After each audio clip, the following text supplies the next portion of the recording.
Hi, my name is Carly Bowen and my topic is cover crops. Cover crops are grown for the protection and enrichment of the soil. They're an important part of organic crop rotation and are vital for improving and maintaining good soil health. Cover crops reduce erosion control, improve plant available water, provide nitrogen, control weeds, and provide nutrients along with many other benefits. There are many different types of cover crops. They can be easily categorized by their planting seasons. Winter cover crops are planted from September until November. These species must be destroyed in the spring by either mowing, rolling, crimping, or tillage. Winter cover crops include cereal rye, hairy vetch, crimson clover, oats, and wheat. Summer cover crops are planted after a wheat crop or between spring and winter vegetable crops. Summer cover crops are very beneficial because they provide nitrogen for the following crops. Sorghum Sudan grass is a popular summer cover crop because it is very drought tolerant and has a thick regrowth when mowed. It is also excellent for weed control. Cover crops planted in the summer can be left for winter kill. This provides residue to reduce runoff during winter and early spring rainfall. Tillage radish takes up nutrients from the subsoil and helps break up soil compaction. Once the tubers die in the winter, they rot and leave large holes that help improve water infiltration. One of the main reasons farmers plant cover crops is for increased yields. Soils are worked harder today than ever before, and more acres are in production now, and weather extremes have a greater impact. A good cover crop will not only help soil recover from intense cultivation, it will improve the soil. The soil improving effects of cover crops accumulate year after year, leading to a greater profitability. One thing that a lot of people do not realize is that soil is alive. It breathes and interacts with a huge amount of organisms. Plants require nitrogen, potassium, and phosphorus, as well as minerals such as boron, iron, sulfur, and zinc.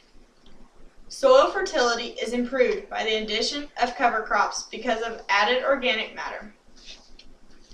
Organic matter improves soil structure.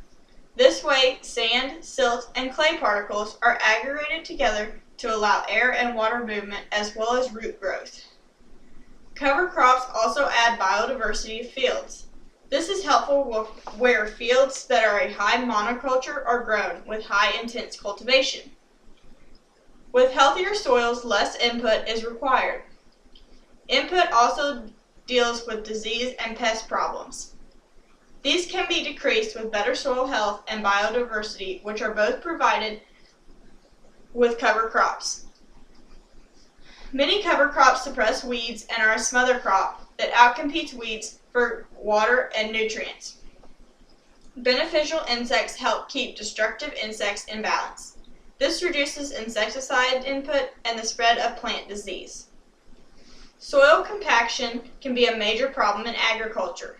Compaction can be naturally occurring or developed over time due to tractor traffic and tillage equipment. Compaction from cultivation practices, a combination of equipment traffic, and tillage over time is usually found to be 10 to 12 inches below the surface and can be as much as 2 or more inches thick. As a result of compaction, waterlogged soils and heavy rains, soil loss through erosion, and reduced soil moisture content all occur.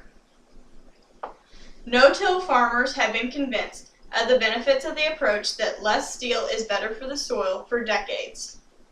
Cover crops are supporting their theory as well as undoing what was previously done. Cover crops reduce soil runoff and increase soil moisture retention. Rain on bare soil does not penetrate the soil. Raindrops compact the bare soil and form a crust that prevents more rain from penetrating. What sometimes appears to be a saturated field shedding excess water can actually be a field of dry shedding water that plants need. Cover crops allow rainfall and snow to be absorbed and allow the soil to hold plant available water longer. Cover crops help build farm profitability through a combination of increased yields and reduced needs for input, such as fungicides, insecticides, herbicides, and fertilizers. Thank you.